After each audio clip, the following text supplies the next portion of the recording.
ಅವರು ಹೇಳಿದ್ದಾರೆ BJP JDS ನವರಿಗೆ ಸುಳ್ಳು ಹೇಳೋದು ಚಾಲಿ, ಹಾಗಾಗಿ ಸಮಾನವಾಗಿ ನಾವು ಎದುರಿಸ್ತೀವಿ ಅಂತ ಹೇಳಿದ್ದಾರೆ. ಅವ್ರೊಬ್ಬರೇ ಸತ್ಯ ಹರಿಶ್ಚಂದ್ರ ಈ ರಾಜ್ಯದಲ್ಲಿ, ಅವ್ರು ಬಿಟ್ರೆ ಸತ್ಯ ಹರಿಶ್ಚಂದ್ರ ಇಲ್ಲ.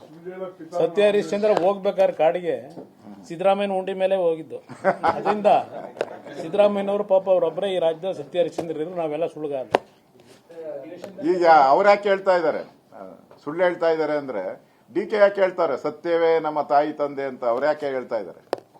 ಮತ್ತೆ ಮಾತು ಕೊಟ್ಟಿರೋ ಪ್ರಕಾರ ನಡ್ಕೊಳ್ಳಿ ಅಂತ ಟ್ವೀಟ್ ಯಾಕೆ ಮಾಡ್ತಾ ಇದ್ದಾರೆ? ಸುಳ್ಳು ಹೇಳ್ತಾ ಇರೋರು ಸಿದ್ದರಾಮಯ್ಯ ಅಂತ ಜಗಜ್ಜಾರ ಅವ್ರ ಪಾರ್ಟಿಯವರು ಹೇಳ್ತಾ ಇದಾರಲ್ಲ, ನಾವಲ್ಲ. ಎಲ್ಲ MLA world is world power ಅಂತೆ. ಮತ್ತೆ ಯಾಕೆ ಸಿದ್ದರಾಮಯ್ಯನ್ಗೆ ಮಾತು ತಪ್ಪಿದ ಅಂತ ಯಾರು ಹೇಳ್ತಾ ಇರೋದು? ಅವ್ರ ಪಾರ್ಟಿಯವರು ಹೇಳ್ತಾ ಇರೋದು, ಬಿಜೆಪಿ JDS ಅಲ್ಲ, ಕಾಂಗ್ರೆಸ್ ಅವರೇ ಎಲ್ಲ MLAಗಳು ಹೇಳ್ತಾ ಇದ್ದಾರೆ ಮಾತು ತಪ್ಪಿದ ಮುಖ್ಯಮಂತ್ರಿ. 28 ದೂರ ಇದೆ, ಬನ್ನಿ ನೋಡೋಣ. ಈಗ